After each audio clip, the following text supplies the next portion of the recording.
Now, I wanted to ask you about the monks, because everybody remembers the pictures from 2007 of their standing up to the military regime and then the terrible crackdown which followed. And I wanted to ask you, what kind of moral force do they represent in Burma today? Has their position been weakened, or is it in a sort of more intimate way? Is it sort of strengthened by the fact they've come through that experience? Probably a bit of both, to be honest.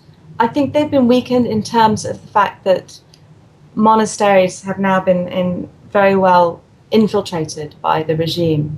So what happened after the crackdown was that new monks started to appear in the monasteries, with shaved heads and robes, and they were essentially government informers. So because of that, there was a huge breakdown of trust within the monasteries, and monks could not talk openly among each other as they had done before. So in that sense, I think in terms of monks coming together and talking, the monasteries used to be a kind of protected area in which, you could talk a little bit more openly maybe than in other parts of society. And that's gone now. So that space, that sacrosanct space that was protected by the reverence that Burmese have towards their religion, is now gone and been decimated by what happened under the regime. But in terms of respect, of course, I think what happened and what the monks did in the sacrifice that they made is absolutely not forgotten. And in terms of day-to-day life, I think people have a sort of, perhaps, it's hard to say renewed reverence, because I think the monks were so revered anyway, but perhaps a new respect for how monks can interact in this political environment with the people, and how can they can try to protect the people. And what kind of moral authority does Aung San Suu Kyi have among ordinary Burmese? Because she's very prominent in sort of Western accounts of the country, but is she day to day a very significant figure for the lives of ordinary Burmese?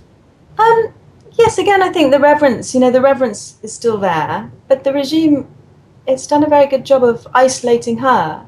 She's probably now she's more isolated than she's ever been. She's locked off in her house, and has no communication with members of her party, and I think she has a lawyer or a doctor, maybe they can visit once or twice a month.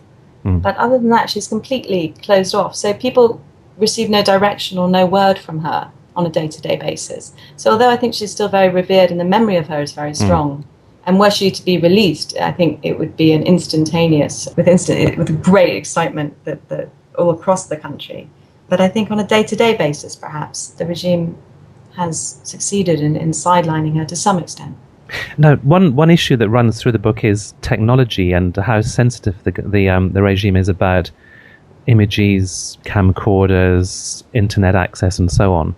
Is that changing things in Burma in a real way in terms of people's knowledge about what's going on? Because you write about, for example, people coming back after the disaster of the cyclone with images and with movie footage, at a time when the official organs of the state were sort of simply saying it's all under control and no bad images were being shown. So how important is technology, do you think, in actually changing people's perceptions?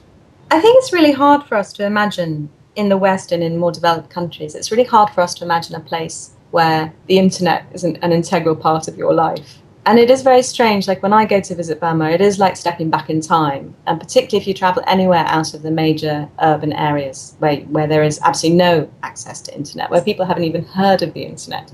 So I think the first thing is that the internet is restricted to the urban areas, Rangoon, Mandalay, the big cities.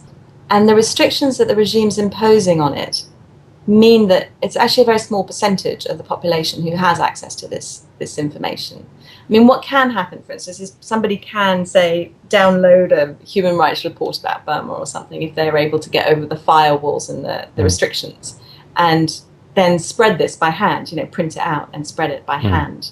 So the internet is definitely a conduit, but it's not a widespread mechanism for information. What is it that keeps you going back to Burma? What is it that's sort of got under your skin about the country? Well, it's definitely these stories, I think. I think initially when I first went to Burma, I felt almost a sense of duty in a way, because I was so staggered by the things I was hearing and the fact that people trusted me with these stories. I felt very entrusted with these stories and very privileged, really, to have been entrusted with these stories.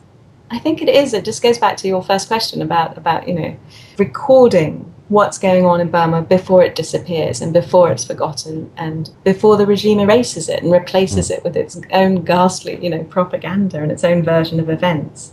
And Burma's a vast country, it's filled with stories. A writer could go back again and again and again. Spend a lifetime. Yeah. The last thing I wanted to ask you, a pretty obvious question, I suppose, but how optimistic are you about the prospects for change, and where do you think that might come? I dread that question. I'm sorry.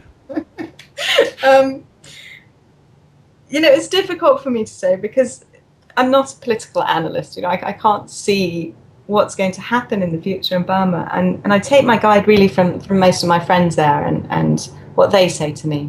There's the possibility of elections later this year, which still, as far as I know, has no set date for the elections. So it may not even happen.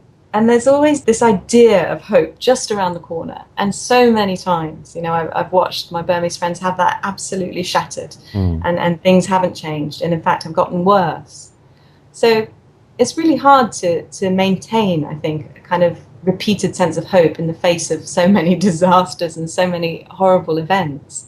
But yet again, I feel you obviously have to try to be hopeful because these are people's lives, right? It's not just a news event for me. It's friends of mine who are there. So I maintain a kind of sense of hope without being overwhelmingly optimistic about it.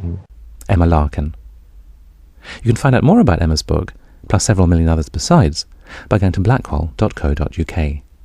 You'll also find a podcast archive there containing over 100 author interviews. That's all for this Blackwell Online podcast, but I hope you'll join me again soon for another programme. And until then, thank you very much for listening, and goodbye.